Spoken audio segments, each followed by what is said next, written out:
अथ मोक्षदा एकादशी महात्म्य। श्री युधिष्ठिर बोले कि हे भगवान, आप सबको सुख देने वाले हैं और जगत के पति हैं, इसलिए मैं आपको नमस्कार करता हूँ। कृपा कर मेरे एक संशय को दूर कीजिए। मार्गशीर्ष माह के शुक्ल पक्ष की एकादशी का नाम क्या है? उस दिन कौन से देवता की पूजा की जाती है और उसकी विधि क्या है? भगवान, मेरे इन प्रश्नों का उत्तर देकर मेरे संदेह को दूर कीजिए। भगवान कृष्ण जी बोले कि हे राजन, आपने अत्यंत उत्तम प्रश्न किया है।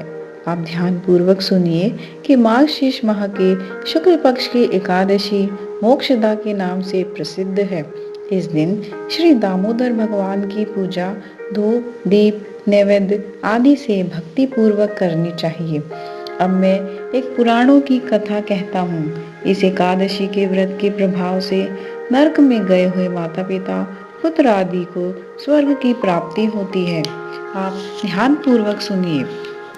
प्राचीन गोकुल नगर में वैशामक नाम का एक राजा राज्य करता था। इसके राज्य में चारों वेदों के ज्ञाता ब्राह्मण रहते थे।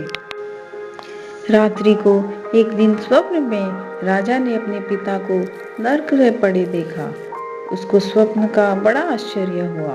प्रातःकाल होते ही वह ब्राह्मणों के सामने अपनी सब स्वप्न कथा कहने लगी कि हे ब्राह्मणों, रात्रि को मैंने स्वप्न में अपने पिता को नरक में पड़े देखा।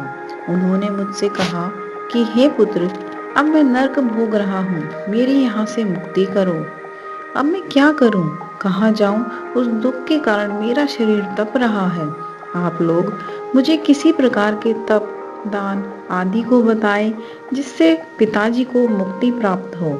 उस उत्तम पुत्र का जीना व्यर्थ है जो अपने पिता का उद्धार न करे।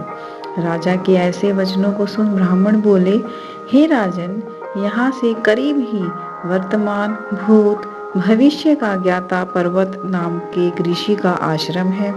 आप यह सब बातें उनसे जाकर पूछ लीजिए, वे आपको इसकी विधि बता देंगे।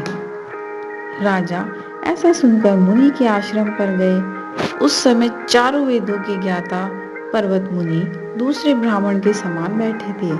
राजा ने जाकर उनको साष्टांग प्रणाम किया। पर्वत मुनि ने उससे सांगोपांग कुशल क्षेम पूछी।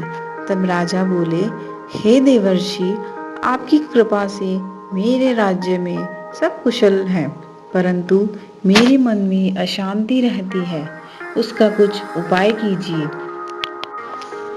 ऐसा सुनकर पर्वत मुनि ने एक मुहूर्त के लिए नेत्र बंद कर लिए और भूत भविष्य को विचारने लगे। फिर बोले, हे राजन, मैंने योग बल के द्वारा तुम्हारे पिता के समस्त कुकर्मों का ज्ञान प्राप्त कर लिया है। उन्होंने पूर्व जन्म में कामातुर होकर सोत के कहने पर एक स्त्री को ऋतुदान मांगने पर भी नहीं दिया। उसी पाप कर्म के फल से तुम्हारे पिता को नरक में जाना पड़ा। तब राजा बोले, हे भगवान, मेरे पिताजी के उद्धार हेतु आप कोई उपाय बताइए। तब पर्वत मुनि बोले, हे राजन, मार्गशीर्ष माह के शुक्ल पक्ष में जो एकादशी होती है, उस एकादशी को आप उपवास करें और पुण्य को अपने पिता को संकल्प छोड़ दें। उस एकादशी के पुण्य के प्रभाव से अवश्य ही आपके पिता की मुक्ति होगी। मुनि के ऐसे वचनों को सुनकर राजा अपने महल को आए और कुटुंब सहित मोक्षदा एकादशी का उपवास किया। उस उपवास के पुण्य को राजा ने अपने पिता को संकल्प छोड़ दिया।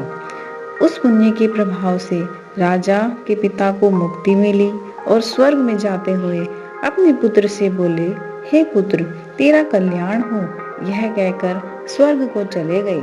मार्गशीर्ष माह के शुक्ल पक्ष की मोक्षदा एकादशी का जो व्रत करते हैं, उनके समस्त पाप नष्ट हो जाते हैं और अंत में स्वर्ग लोक हो जाते हैं। इस व्रत से बढ़कर मोक्ष देने वाला दूसरा कोई भी व्रत नहीं है। इस एकादशी को सुनने व पढ़ने से वाजपेय यज्ञ का फल मिलता है। राधे राधे।